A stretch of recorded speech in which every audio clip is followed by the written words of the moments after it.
Download करें जनमत Haryana app. नमस्कार दोस्तों, जिस प्रकार का माहौल आज 3 फार्म बिल्स जो किसान हित में आए थे उसके खिलाफ जो किसानों की एजिटेशन चल रही है, उससे जो पूरे प्रदेश के अंदर एक माहौल डेवलप हो गया है, उसके बारे में कुछ विचार मैं आपके साथ साझा करना चाहता हूं। दोस्तों, ये 3 फार्म बिल्स किसान के हित में है या नहीं है, इसके ऊपर बहुत चर्चाएं हमने आपस में की हैं। कुछ ब्रीफ में मैं आपके साथ फिर साझा करूं। सबसे बड़ी बात इस किसान बिल के बारे में यह है कि ये ऑप्शनल है। कई मित्र कहते हैं कि क्या कानून ऑप्शनल होते हैं। मैं एक उदाहरण देता हूं, मोटर व्हीकल एक्ट। ये ऑप्शनल है। अगर आप गाड़ी चलाते हैं तो आपके ऊपर ये लागू होता है। अगर आपकी गाड़ी से कोई एक्सीडेंट होता है या आप गलत तरीके से चलाते हैं या ओवर स्पीड चलाते हैं तो ये कानून आप पर लागू हुआ। अगर आप गाड़ी नहीं चलाते हैं तो ये कानून आप पर लागू नहीं होता। तो जो मित्र कहते हैं कि इस देश में जो कानून बनता है वो हर आदमी पर लागू होता है, ये कोई जरूरी नहीं है। ये सीधा सा एक छोटा मैंने उदाहरण दिया था। ऐसे ये 3 फार्म बिल्स हैं। पहले फार्म बिल में आपको छूट दी गई है कि आप अपना प्रोड्यूस चाहे तो मंडी में बेचें चाहे मंडी के बाहर बेचें। ये आपकी छूट है। मेरा मन करता है कि मैं अपनी प्रोड्यूस को मंडी से बाहर बेचूं। जैसे इस बार एक उदाहरण के तौर पर मैं कहता हूं, चरखी दादरी के अंदर हुआ। जब सरसों की फसल आई तो मंडी के अंदर भाव था 6500 रुपए और मंडी के बाहर जस्ट सामने मंडी के भाव था 7000 रुपए प्रति क्विंटल। और तो और साथियों, अगर ये जो पुराने कानून अगर नहीं होते तो मैं आपको बताऊं इससे भी ज्यादा आपको मुनाफा होता किसानों को। यही जो मिल के मालिक हैं ये आपके खेत में जाते, आपके खेत में से आपकी ये फसल को उठा के लेके आते और आपको वो भाव देते जो आपको भाव चाहते। यही सबसे बड़ी समस्या है किसान डिस्ट्रेस की।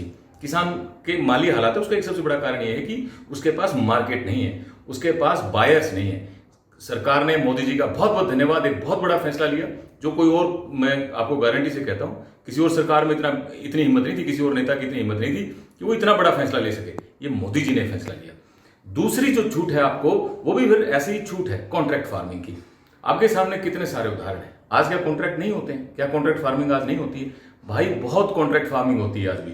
और आज अगर आप चाहो तो यहाँ कलियाणा, खेड़ी बुरा, खेड़ी बत्तर की धरती पर आप जाके देख सकते हो कि बहुत लोगों ने अपनी जमीनें लीज पर, और लीज भी भाई एक तरह का कॉन्ट्रैक्ट वो है, लीज पर अपनी जमीनें बड़े बड़े व्यापारियों को दे रखी हैं और हर साल मोटा मुनाफा लेते हैं। तो भाई जब खेड़ी बत्तर, खेड़ी बुरा और खेड़ी के दूसरे साथी हैं उनको ये अधिकार है, तो हड़ौदी के रहने वाले सुनील को अधिकार क्यों ना हो? अब हमारे गांव में पहाड़ तो है नहीं भाई कि हम अपनी जमीनें पहाड़ वाले को लीज पर दे दें। हम तो किसी और दूसरे व्यक्ति के साथ ही कॉन्ट्रैक्ट कर सकते हैं। और आज कॉन्ट्रैक्ट की कंडीशन ऐसी है कि हमारी जमीनें जा सकती हैं। माननीय मोदी जी ने एक ऐसा कानून बनाया कि किसान की जमीन का कॉन्ट्रैक्ट नहीं होगा और उसका डिस्पोजल अगर कोई इशू होता है तो भी आसान कर दिया, एसडीएम को अधिकार दे दिया। तो भाई ये ऑप्शनल है। आपका दिल करता है तो आप करो, नहीं दिल करता है तो मत करो। तीसरी बात है भंडारण की, जिसके ऊपर बहुत शोर मचाया जाता है। भाई भंडारण की छूट सिर्फ उस व्यक्ति को है जो वैल्यू एडिशन करता है। माना कि अगर किसी व्यक्ति ने टमाटर आपसे खरीदा और उसका सॉस बनाता है, आपको भी फायदा, जो टमाटर खरीद के लेके आया उसको भी फायदा। अरे भाई टमाटर अपने घर तो कोई रखा ही नहीं का, उस पर कुछ तो करेगा, तो उसको छूट है कि तो भंडारण कर सकता है, और वो भी लिमिटेड है। भाई इस भ्रम में क्यों फैल रहे हो? तो ये 3 बिल्कुल देखो साधारण भाषा में मैंने तीनों कानून आपके सामने साझा किए हैं। लेकिन कुछ लोगों ने अपने व्यक्तिगत स्वार्थ से इसके ऊपर अपनी एक आंदोलन चालू कर दिया। चलो जी, कर दिया, आपका अधिकार, आप आंदोलन कर सकते हो, आपका अधिकार है, संविधान ने आपको अधिकार दिया है। मेरे अधिकार का क्या भाई? मेरा क्या कसूर है? मेरा भी तो कोई अधिकार है। आपको क्या अधिकार है कि आप मेरे अधिकार को छीनो? मेरा अधिकार है। मैं तो ये जो सरकार ने मुझे सुविधा दी इसका फायदा उठाना चाहता हूं। आप मेरे फायदे को क्यों रोकते हो? अपने फायदे के लिए, अपने राजनीतिक फायदे के लिए आपने लोगों को बहकाना शुरू कर दिया। और भाई अगली बात यह है, आप फेल हो गए। ये जो किसान आंदोलन कर रहे हैं ना, जो अपने आप को नेता करे बने बैठे हैं, आप लोग फेल हो गए। अब तो केवल आप लठ के जोर पर सारे काम करने लग रहे। आपके मन में क्या है? आपकी जो मंशा है सबको दिख गई। आपकी मंशा ये है कि कोई भी नेता, भारतीय जनता पार्टी के नेता कहीं पर आए, आप वहां जाके उपद्रव करो, शोर शराबा करो, लोगों को बहका के बरगला के वहां लेके जाओ ताकि सरकार फोर्स अप्लाई करे, और फोर्स अप्लाई करे तो कोई नुकसान हो जा, और जब किसी व्यक्ति का नुकसान हो जा तो आप इस प्रदेश में और दंगे करो। बस अब आपका कोई और मकसद नहीं है। बाकी तो आप फेल हो गए। कहां है लोग आप लोगों के साथ? और मैं चैलेंज देता हूं गुरनाम सिंह चडूनी आपको, राकेश टिकैत आपको, और जो लोग बड़े बड़े नेता बने फिरते हैं, हरियाणा में आपका कोई आंदोलन नहीं है। ये मुट्ठी भर लोग हैं आप जो लोगों को बहकाते और बरगलाते घूम रहे हैं। और इसीलिए मैंने माननीय मुख्यमंत्री जी से रिक्वेस्ट की थी कि वो बाड़ा की धरती पर या चरखी दादरी की धरती पर आए। हम आपका स्वागत करते हैं और हम आपका धन्यवाद करते हैं कि आपने इतनी अच्छी सरकार हमारे को दी। किसानों के हित पर आपने सोचा, माननीय मोदी जी ने सोचा, हम आपका आभार प्रकट करते हैं। और जो किसान यूनियन के नेता हैं जो विरोध करते हैं, भाई देखो हम काकी ताई के, जिसे थम जिसा अधिकार तारा उतना अधिकार मेरा, बराबर की बात है भाई।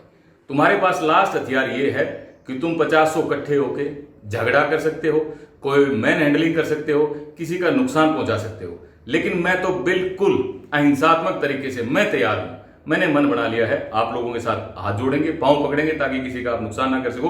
और अगर आप नुकसान पहुंचाओ तो केवल मेरा नुकसान पहुंचाओ, मुझे चोटें मारो, मेरी गाड़ी तोड़ो और कोई नुकसान करो। फेसबुक पे तो आप गालियां बहुत निकालते ही हो, आपका पता तो चलेगा, मुद्दे की बात तो आप करते नहीं। जितनी मर्जी हमने वीडियोस पोस्ट की हैं, जितनी मर्जी हमने बातें कही हैं, आपने कभी भी कोई मुद्दे की बात नहीं की, कभी कोई मुद्दे का जवाब नहीं दिया, सिर्फ गालियां निकाली। और गालियां निकालो भाई, निकाल लो गालियां, सिंपल है। और मुझे अब आपका मन करता तो और बुरा कहो, लास्ट ये है भाई, इससे ऊपर आप कुछ नहीं कर सकते। और दूसरा, आप ये कर सकते हो किसी को जबरदस्ती रोकने का काम, इससे ज्यादा भी नहीं कर सकते। और आप सरकार की जो हलीमी है, क्योंकि सरकार एक बात पक्का जानती है, और ये मैं बार बार कह भी चुका हूं कि ये नियम है जूरिस्प्रूडेंस का, कि भाई कोई भी बेगुनाह नहीं फंसना चाहिए, चाहे गुनाहगार हजारों फंस जाओ, तो भाई कोई भी बेगुनाह तुम्हारी बातों में आके ना नुकसान में आ जाए, इसलिए आप अपने गुनाहों को करे जाओ। पर भगवान देखा भाई, और बात हिसाब की होगी, ये आपके गुनाहों का हिसाब भी होगा, आपकी बातों का हिसाब भी होगा। मेरा एक छोटा भाई मित्र, मेरा जगबीर गसोला, उसने कल एक वीडियो पोस्ट करी, उसने कहा खुल के कि भाई वकील साहब, तू मुख्यमंत्री खट्टर का तो के, तू खुद गांव में जाके दिखा दे। तो छोटे भाई, तेरे को मैं पहले बता दूं बात, सबसे पहले तेरे गांव में जाऊंगा, सबसे पहले ही जहां लोगों से मदद मांगने के लिए जाऊंगा तो मैं गसोला में जाऊंगा, और गसोला के भाइयों के हाथ जोड़ूंगा, पैर पकड़ूंगा, वो मेरे भाई है। मेरा गांव पहले गसोला है, पाछे हड़ौती है। हड़ौती तो मैं कदे चले जाओ, हड़ौती में जाना मेरे रखे हुआ, जाऊंगा तो सबसे पहले मैं गसोला में जाऊंगा, और गसोला के भाइयों से बात करूंगा कि एक ऐसे मुख्यमंत्री का स्वागत करो, धन्यवाद करो, जो दिन रात आपके बारे में सोचता है, उसकी बात सुनो, अपनी बात कहो। और सरकार हर रोज तो आपको इनवाइट करती है अगर आपको कुछ कहना है तो। बस निवेदन आप लोगों से ये है कि ये उपद्रव बंद करो। एक भाई और शोर मचाता है, मुख्यमंत्री को पंजाबी कहता है। कितना बांटोगे रे समाज को, कितना बुरा बुरा बोलो। पाकिस्तानी कहता है, क्या इन पाकिस्तानी जो पंजाबी भाई पाकिस्तान से यहां माइग्रेट होके आए, कोई कसूर था क्या, गलती थी क्या? और सुन लो भाई, 1947 में पंजाबी समाज को नुकसान हुआ, 1984 में इस पंजाबी समाज को नुकसान हुआ, और ये पंजाबी समाज फिर खड़ा हुआ। इन्होंने तो पूरे देश को एक राह दिखाई है। सब कुछ तहस नहस हो गया था बेचारों का, कुछ नहीं बचा था, उसके बावजूद भी आज देश की अलीट में शामिल हैं, टॉप पर शामिल है पंजाबी तो पूरे देश का मार्गदर्शक है भाई। एक और बुजुर्ग हमारे थे, उन्होंने कहा कि माशे मनसाराम की धरती पर मैं मनोहरलाल जी को घुसने नहीं दूंगा।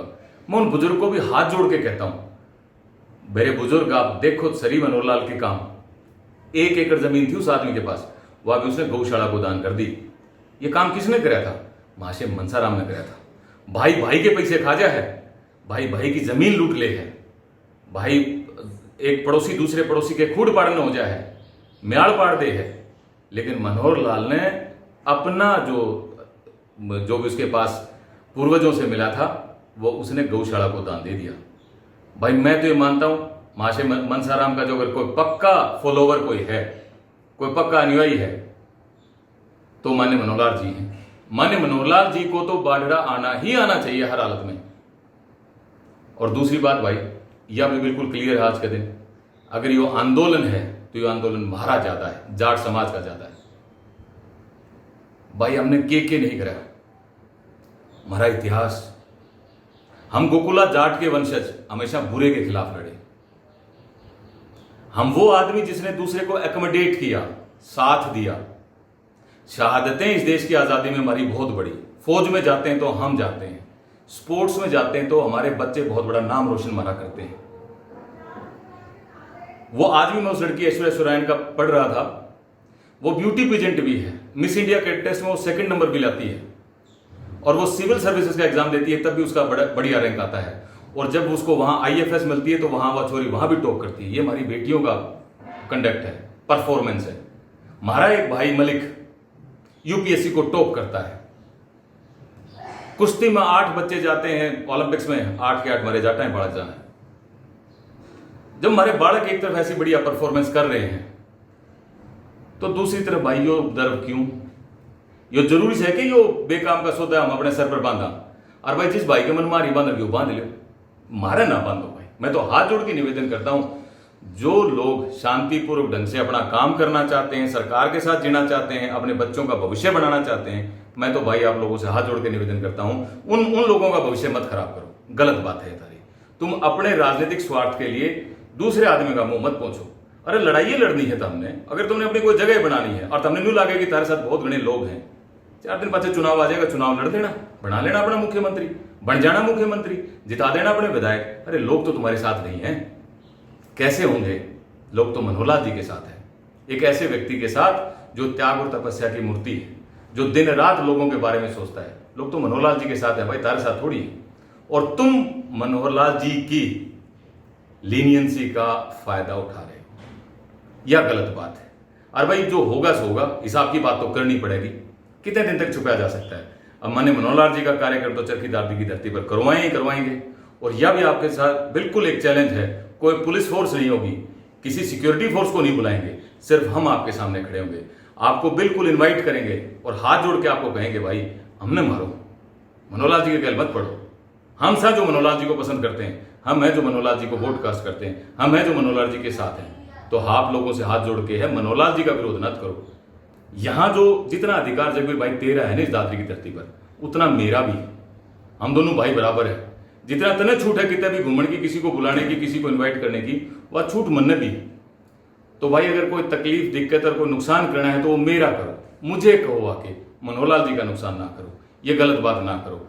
तो मैं माननीय मनोहरलाल जी का धन्यवाद करता हूं कि उन्होंने मेरी अपील सुनी और मेरी रिक्वेस्ट स्वीकार करी। और आप सब भाइयों को भी कहता हूं भाई तारा भाई हूं, तारा जो जी मां हो करो तो वो मेरे साथ करो, ये उपद्रव ना करो।